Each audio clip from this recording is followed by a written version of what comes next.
黑漆漆的夜晚，小镇上竟然出现了一棵会行走的大树，到底是怎么回事呢？这天，金香又带着许多营养液来看望大树。这棵大树已经在这里不知道有多少个年头了。从孩子们记事起，他们就在这里玩耍，他就像一位长者一样，默默见证着孩子们的欢乐和成长，所以大家都叫他树爷爷。但眼前的树爷爷情况好像不太乐观，周围绿意盎然，他的身上却是光秃秃的。胖虎在这上面玩耍，竟然不小心折断了一根树枝。要知道树爷爷是很强壮的，以前从来都没有发生过这样的情况。小夫调侃，这大概是胖虎的报应。胖虎刚扬起拳头要揍他，熊大出现了。哦不，定睛一看，原来是个长得像熊的大叔。熊叔表示这棵树快要被砍掉了，让孩子们赶紧离开这里。金香完全不能接受这个事实，但熊叔也很无奈，他只是奉命行事而已。金香十分沮丧地坐在路边，大熊过来问他想要什么生日礼物，但金香现在哪有心思想这些，他终于忍不住伤心地哭了出来。大熊得知事情的经过后，便拉上哆啦 A 梦一起守护树爷爷，就当作是给金香的生日礼物，而且那也是大家的游乐场所和秘密基地，也是大家的树爷爷。说干就干，他们急忙跑到后山，却正好遇到了砍树的施工队。哆啦 A 梦急忙拿出道具，换衣服、照相机，让金香装成了鬼魂的样子，想以此吓跑施工队。但他的声音实在是太可爱了，所以大叔们根本就不怕。哆啦 A 梦见状，决定来点真格的。他泡了一个幽灵干道具，这玩意儿能整出一个真的幽灵，再加上蓝蓝的鬼火，这大白天的也把施工队吓个不轻。但熊叔却是个唯物主义者，他才不信这世界上有什么鬼怪，他认为肯定是有人在恶作剧，于是带着施工队又杀回后山。哆啦 A 梦赶紧拿出空间转换带，在树老爷爷的周围绕了一圈。这个道具能让人在同一个地方绕圈圈，所以熊叔他们直到太阳落山，都还在树爷爷的周围鬼打墙。虽然暂时阻止了施工队砍树，但这样也不是长久之计，得想出个办法真正阻止他们。晚上，金香跟爸爸倾诉这件事，金香爸听后也觉得很可惜，他提议可以呼吁镇上的众人一起行动起来。于是第二天，大雄他们就上街分发传单，组织守护树爷爷的行动，但大部分的人都不感兴趣。大雄很郁闷，为什么大人好像觉得树被砍了也无所谓呢？这时神城先生听到消息后冲了过来，他说自己小时候经常在树爷爷那里玩，看他好像很关心树爷爷的样子，大雄他们又重新燃起了希望。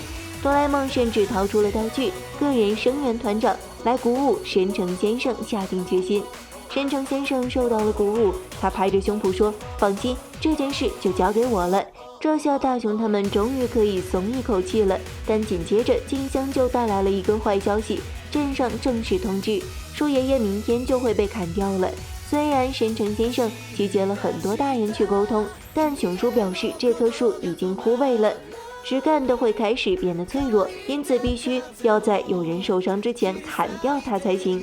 金香这么一说，哆啦 A 梦也才意识到，今年树爷爷完全没有开花。虽然事实已经摆在眼前了，但金香还是不愿意接受。他说树爷爷会枯萎都是他造成的。原来在金香很小的时候，有一次他和爸爸在树下放烟花，但他一个不小心点燃了树干，虽然爸爸及时扑灭，但树爷爷还是因此留下了一个大大的疤痕。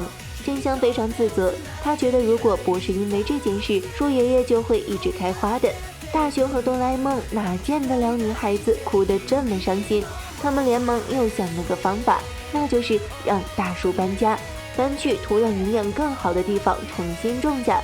不过凭他们几个小孩子可没办法搬动大树，但有万能的哆啦 A 梦，他掏出道具植物搬家水，只要给植物浇上这个，它们就会自己动起来，像长了腿一样。但这棵树太大了，搬家水刚浇上去好像没什么效果，过了好一会儿，树爷爷才动了起来。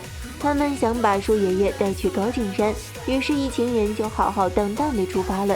不得不说，大晚上这么一棵大树在街上行走，看起来还是挺吓人的。这不，一个正在加班的社畜看见树爷爷映在窗户上的倒影，还以为自己疲劳过度眼花了。随后他们又遇见了应酬回来的大雄爸，他似乎喝高了，树爷爷调皮地跟在他后面。他虽然醉醺醺的，但还是一眼就认出了树爷爷。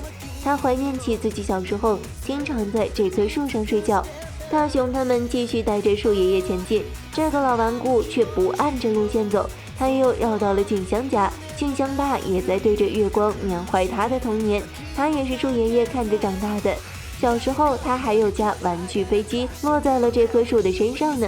就在这时，树爷爷把静香爸小时候弄丢的玩具飞机还给了他。静香猜到了，树爷爷这是在跟以前经常去他那里玩耍的小朋友告别呢。虽然时间不多了，但大雄他们也只好由着树爷爷开心了。过了好久好久，树爷爷终于过了桥，但他却没有往高景山的方向走，而是又回到了后山。为了弄清树爷爷的想法，哆啦 A 梦掏出了道具叫心机。大雄按下机关后，树爷爷的灵魂被叫了出来，这样他们就可以面对面沟通了。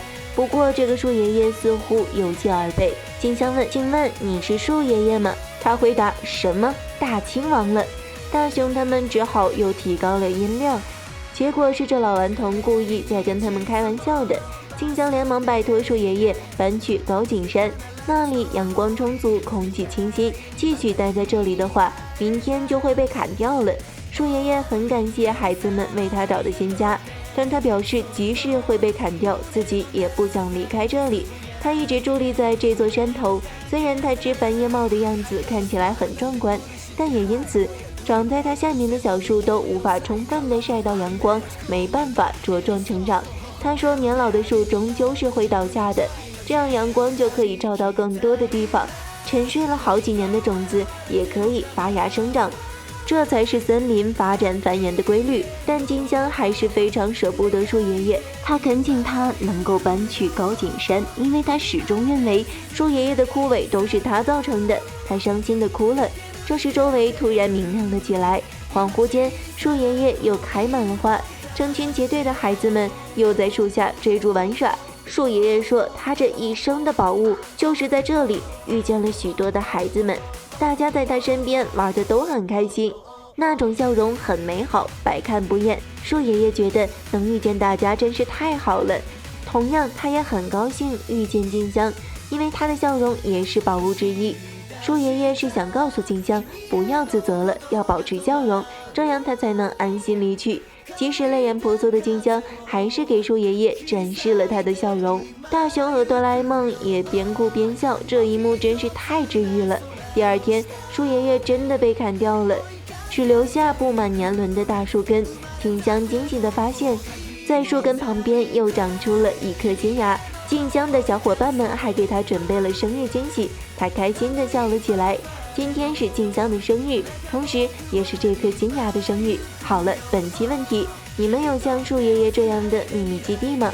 欢迎大家留言、点赞和关注哦，咱们下期见。